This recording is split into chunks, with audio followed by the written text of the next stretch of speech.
That's so magical, right? Yeah, and okay, I really surprised and encouraged by your stories. And okay, of course, today is very special day, and we have two couples here, and I think it's a good time to talk about marriage. And last dinner, and you talk a little bit about your marriage. I guess you have married for 30 years? 33. 33 years, wow. Almost 34, next month, 34 years. So, Tony and I are very curious about how can you keep, maintain the marriage, the relationship so well is because of your faith or another tips? So could you give us some suggestion for our marriage? Okay, so let us back up a bit, because for Kim and I, it is all about our faith. If it wasn't for our faith, we would have divorced, or we would have murdered each other. And we'll talk a little bit about that. But yeah, our marriage is where it is because of our faith. And anyone who thinks that you don't argue, Kim and I disagree at least once a week, sometimes more, because we're opposites. See, God's sense of humor, if I want to go left, she believes that right's the way to go. If I want pizza, she wants French fries. We are opposites in everything else, and we've had to learn how to come together and find common ground without losing who we are. Meaning that I didn't become like Kim and Kim didn't become like me. We're still our own people. Yeah. And yet how do we do that? How do we come together and be like that? Okay, no problem. So it took us a long time. The first 5 of the years, and Kim, I'll get Kim to give her book title, but for the first 5 years of our marriage, we should have, under normal circumstances, divorced. Because we pushed each other's buttons. We were having arguments on a regular basis. We didn't know how to love each other. We didn't know how to relate to each other. There's 7 years between Kim and I. I just assumed I'm 26 years old, I'm mature, I know how to make Kim happy, I know all about love. It wasn't until we got married that I realized that I really didn't understand what love was. That Kim understood love better than I did, and I couldn't love her the way she needed to be, so she always felt abandoned. And I thought I was at work, I was spending 18 hours at work, overtime. I'd come home, and I think she's gonna be so proud because I brought all this money home. And it wasn't because I wanted to work that long, but being in a maintenance department, something broke down, and it seemed I'd get ready to come home and something would break. And his was the only income, so. So yeah, it was crazy that way. And so I just assumed, why would Kim not be happy? This is love, right? And she's like, no. So give me the title of your book. So one day we may write a book, but we have come up with the title of the book. So it's How We Survived 30 plus years of marriage when divorce is not an option and murder is illegal. There was one principle that God gave us, and we stuck to it. It was the one strong point that we held to. And there's in Proverbs, I think it was Proverbs, either Proverbs or Ecclesiastes, but don't let the sun go down on your anger. And what that means is God was saying to us, don't go to bed angry, work it out. Work it through, at least come to an understanding. And we both loved Jesus. We both wanted Jesus first in our life. So there was a common point. For two people who were opposites, the one thing we had in common is that we both loved Jesus and we wanted to honor him. So that we knew that God was going to have to do some things in our marriage. Now, we didn't realize how big those things were when we started. Yeah. So there were times we would have to pray through situations. The other thing as a Christian is we're taught to forgive, even if you don't feel like it. So I know for both of us, there were days when it's like, okay, Kim, I forgive you. But in my heart, I'm thinking, this was just absolutely ridiculous. God, I don't know why you want me to forgive her. She was so wrong. It turned out that I was probably the one who was wrong. But when we're angry, it's always the other person's fault. And Kim would go through the same things. So God brought us together through these problems because he would show us. He would say to me, Ross, you were rude. What do you mean I was rude? I was a perfectly good husband. Ross, you were rude. Okay. Kim, I'm really sorry. God is telling me that I was really rude. And so it's not about having a perfect marriage by any means. And it's not about being compatible in a normal sense. We were compatible spiritually. And we knew that God, and even our coming together was a miracle of God. God brought us together, two people who should never have been really met, should never have met in the first place. He brought us together. And so that was what held our marriage, knowing that God had called us to be together, that God had planned for us to be together. And that allows you to push. What I learned is that love is a choice. Yeah. It's funny, Ross was talking about, not going to bed angry. There was a few nights, because we held to that. And I remember one night, it's 2:00 in the morning, and we're still going at it. Like, we're still arguing. And I mean, we're lying in bed at this point. We're exhausted, and we're lying in bed, and we're still arguing with each other. And I can't remember who finally said this, but we looked at each other and finally said, can we just agree to disagree so we can go to sleep? And so we did, and we fell asleep. And the next morning, we looked at each other, we're like, what were we arguing about? We couldn't even remember what we were arguing about the next day. So, it was one of those things that one thing just led to another thing that led to another thing that led to another thing. But I think, one of the important things too is that we learned what each other needed to feel loved. There's many different ways to communicate love. And most people have a way they prefer to be loved. But in many cases in marriage, it's opposite to what the partner is. So, for me, one of them is acts of service. So, when I ask Ross, can you get me a cup of coffee, or, can you help me, or whatever, and he does that, that makes me feel loved. But you see, for Ross, it may be gifts. So, he'll go out, he'll get a great gift for me. Thinking that she'd be very happy. Happy, but if that's not how I feel loved, is giving and receiving gifts, he's trying to tell me he loves me. I'm looking at this gift and thinking, if he really loved me, he'd help me do the dishes. But he's thinking he's being an amazing husband because, he's walking in how he gives and receives love. But if you don't understand how your partner gives and receives love, you both could be speaking love to each other. But it's like if let's say the two of you start speaking Chinese right now.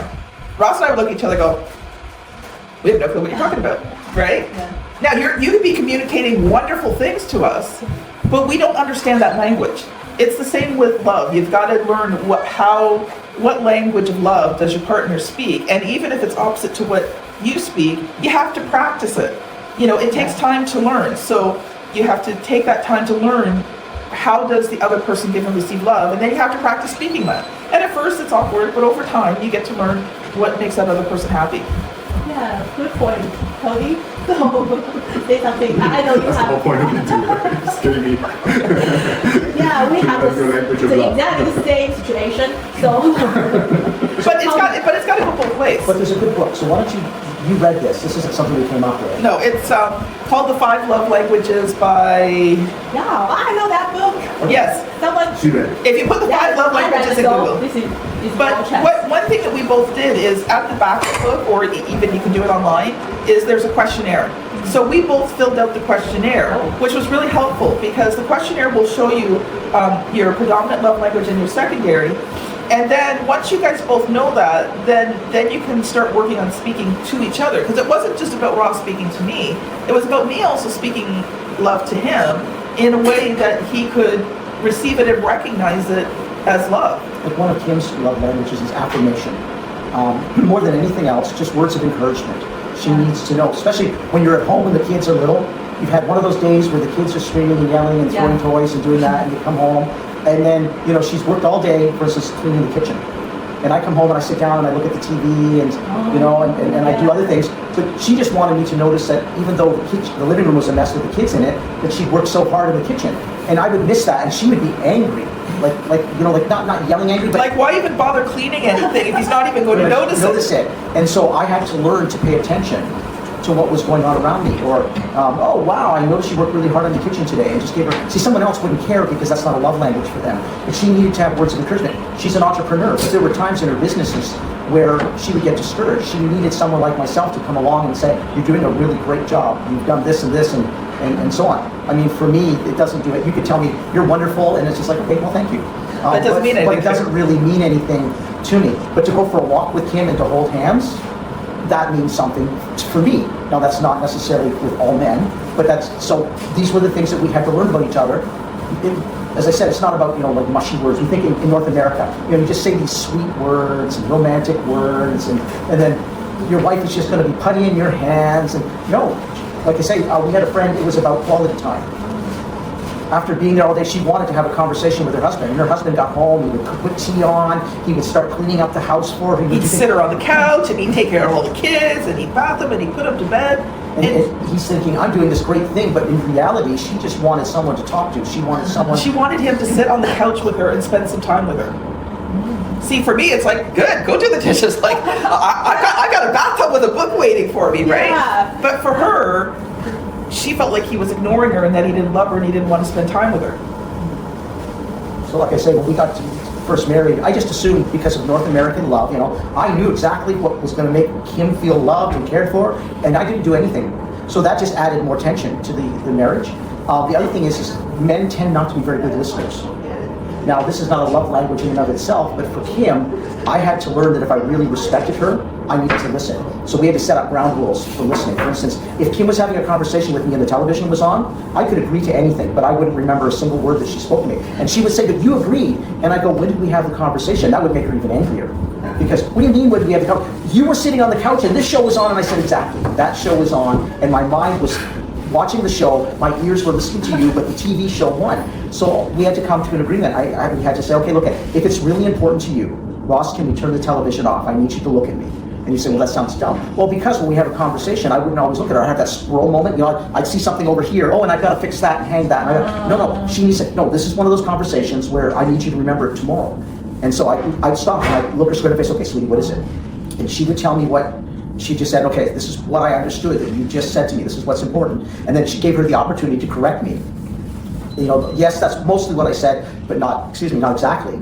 But I had to learn to communicate, because men, we can say all kinds of things without saying anything. We can go watch a football game, we can go out in the park and do something as guys, and we couldn't tell you what we just did. We spent 3 hours together. Because it wasn't about having a meaningful, deep conversation. It was just about being with my bros. When you translate that in with my wife, and it's like, no. But the other thing Ross learned about me too is I didn't need him to solve my problems. Yeah. What I needed him to do was listen and understand how I felt. Yeah. I still have some problems with that. As a husband, I want to make her feel better, not realizing it's just giving her the space to speak. So 33 years, and I'm still learning that one. Every once in a while, Kim will just look at me and say, I know, just listen. And she'll do this, and then she'll continue. Because, you know, for me, sometimes I just need to vent and get it all out. Once I've done that, I can process and figure out the solution. Yeah. But sometimes the emotions are overwhelming, and it's like, okay, I need to just get this all out. I just need to say all these things that are in my brain and have someone listen and understand and affirm that it's okay that I'm feeling the way that I'm feeling. Yeah. I don't need the problem solved. I can solve my own problems. Yeah, I just need someone to share that emotion with. Yeah, we are exactly the same. I'm so glad to invite Tony to come here, and I guess you know a lot. I'm like a child sitting but the reverse is true too, because you see, Ross needed respect. And I had to learn that me respecting him and respecting his opinions, respecting his knowledge, respecting his decisions, even when I didn't agree with them, was very important. And there was times that I was causing him not to feel good about himself because I wasn't letting him be a man. I had unrealistic expectations of who he should be as my husband. Yeah. The thing is that we are not perfect, and I can't fix Ross, and I can't be everything to Ross. The only one who can fix me and be everything to me is Jesus. Mm-hmm. And if I'm expecting Ross to be the one who's going to fulfill every single need in my life, that puts a lot of stress on him, and it's unrealistic because he can't do it. Yeah. He can't. So I have to trust, I have to have this close relationship with Jesus. And see, this again brings us back to why our faith is so important. There are areas where I know that Kim can be going through something, and I can pray for her and ask God, Lord, you need to guide her, give her wisdom at this time, help her through these situations. Sometimes I even pray for myself, God, I don't know how to help her at this time. How do I help her? Which, as Kim said, sometimes it's not doing anything. It's just praying for her, supporting her. And then at the end of the day, usually it just comes down to saying, I trust you. I know you're going through something, and I believe in you. But praying for her and just trusting God with her. Early on in our marriage, the one thing that I did get is I realized after we got married that Kim was not mine. She wasn't something for me to possess. We had a marriage certificate, but she belonged to God. And God was sharing her with me. That she was not mine. I couldn't boss her around. I couldn't make her do what I wanted. Even what you asked about the decision coming here, it had to be both of our decisions, and God knew that. When I said to God, I'm willing to come to Cape Breton and Nova Scotia and Cape Breton, but you have to show Kim that's what you want. So that was my prayer for that time, because we took a time of prayer separately and said you need to show her, and if she'll release us to go. So it's about praying for each other as well as all the physical and practical things that we do. And it always comes back to our faith. And it's the faith part of it that strengthens our marriage more than anything else. Because there will always be times when I won't understand Kim. There'll be something but I just say, God, I trust you with her. Like she wants to she's very entrepreneurial, so she could start a business once a week and open up a new business once a week. But my prayer is, okay, God, help her to see what this business opportunity is for her or for someone else. And as I pray about that, she'll come back and go, yeah, I was looking at such and such, but I think God is saying this isn't meant for me. That's more effective than me saying to you, Kim, I think this is a really stupid idea, and I don't think it's going to go anywhere. That's confrontational.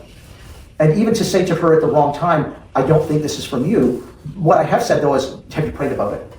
And she's done the same thing with me. I go to make a decision on something, especially if she knows I'm angry. I never to make a decision when I'm upset. She would say, well, have you prayed about it? Have you asked God what you should do about that? It's like, okay, you're right, I haven't. I need to take a few minutes and ask God, and then that time of cooling off and praying and submitting to God, then I have a clearer thinking. It's like, yeah, I was just a real hothead. And So great. I guess your marriage story give us a lot of encouragement. And well, I know a pastor's marriage will still will have face a lot of struggles. Yeah, but now you have a perfect marriage. I think we had a disagreement this morning in the car on the way here. In the car to come here. But from my perspective, he helped Ross, in the church, and he's so perfect. Yeah. There's a lot of forgiveness that goes back and forth. Okay, so I learned it. Forgiveness. The thing is we're people just like anybody else. Yeah. We have good days, we have bad days. We have days where we want to kill each other. We have days where we really love each other. We have days in between. It's about living life together in Jesus. Two imperfect people trying to live together for a lifetime. Yeah. And our imperfection comes out every single day. Yeah. But it's learning to love each other through that. We went to a Christian marriage conference when we were first married, and the gentleman had the women go to a different room with his wife, and he says, "Man, he says, if you haven't learned this yet, you better get it." He says, "You can't change your wife, and the more you try to make her change, the more friction you're going to have in your marriage." He says, when you see there's a problem, the question is it her? Is she the problem, or are you the problem?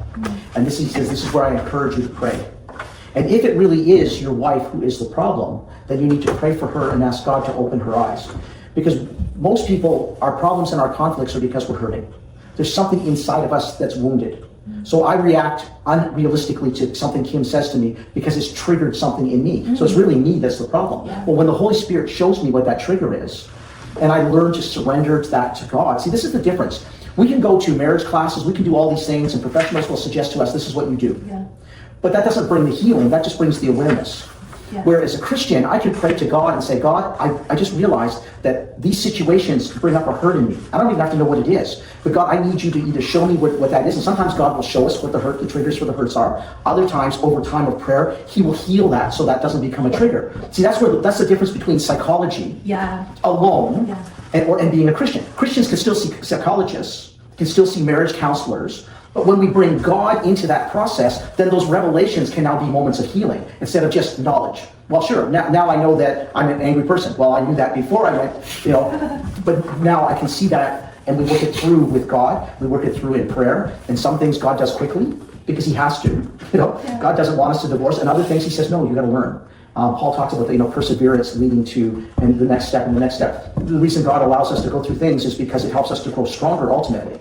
So someone comes along and tries to push a button or a trigger that we used to have, we just look at them and go, really? It's not the same as it would have been if we didn't have God's healing in the process. Yeah, good point.